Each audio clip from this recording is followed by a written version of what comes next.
Important होता है। कोई बोलता है मुझे मल्टी बैगर चाहिए, मल्टी बैगर चाहिए, तो मैंने बहुत सारे मल्टी बैगर स्टडी किए और देखा कि इनमें कॉमन क्या था। ये 4 चीजें कॉमन थी। यहाँ पे कितने लोग डायरेक्ट इक्विटी कर रहे हैं? So almost the audience, right? तो 4 चीजें पता लगी। अगर वेल्थ क्रिएट करनी है डायरेक्ट इक्विटी में तो ये 4 चीजें देखनी चाहिए। एक तो बेस इफेक्ट, कंपनी को तब खरीदें जब वो छोटी हो। निफ्टी की सबसे छोटी कंपनी है 52,000 करोड़ की, उससे एटलीस्ट 25 गुना छोटी होनी चाहिए। तो 2,000-2,500 करोड़ की मार्केट कैप की खरीदेंगे तो बेस इफेक्ट आपके फेवर में। दूसरा, ये सबसे रेयर है क्योंकि ये रिसर्च में पता लगा कि कोई भी कंपनी जो मल्टी बैगर होती है ना, उसमें ये कॉमन निकला, उनकी जो रिजल्ट आती है ना, रिजल्ट कितना उतार चढ़ाव है, रिजल्ट में कितना उतार चढ़ाव है वो कम है तो बहुत अच्छा है। एक कंपनी थी बहुत अच्छा बढ़ रही है, बट एक साल वो 73% ग्रो हुई, दूसरे साल -20% ग्रो हुई, वो कभी मल्टी बैगर नहीं बनी क्योंकि एक ओनर रहेगा ही नहीं उसका।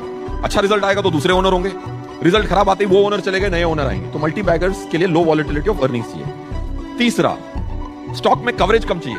ये मैं स्टडी बताता हूं। NSE 500 में 500 कंपनियां हैं, जाहिर सी बात है, उसमें 9 कंपनियां हैं जिसकी एक ही रिपोर्ट है इंस्टीट्यूशनल या जीरो है।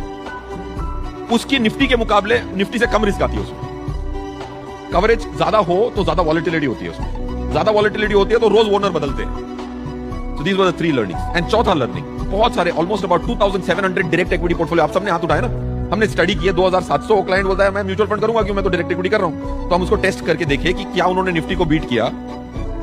उसमें से अबाउट 18% लोगों ने निफ्टी को बहुत अच्छी तरह से बीट किया, हमारे मॉडल पोर्टफोलियो को भी अच्छी तरह से बीट किया म्यूचुअल फंड। उसमें एक खासियत थी, उनमें 1-2 स्टॉक जो टॉप के थे ना, हाई कॉन्सेंट्रेशन के थे। अगर आपको डिवर्सिफाई करना है तो म्यूचुअल फंड ही करें। अगर आप डायरेक्ट इक्विटी में 50 स्टॉक खरीद रहे हैं तो बिल्कुल आप म्यूचुअल फंड बनाओ। सो इसका एब्रीवेशन है ब्लॉक, बेस इफेक्ट, लो वॉलेटिलिटी इन अर्निंग्स, आपको कवरेज कम चाहिए और ओवरलुक स्टॉक्स देखने पड़ेंगे आपको, और लास्ट में कॉन्सेंट्रेटेड खरीदना पड़ेगा।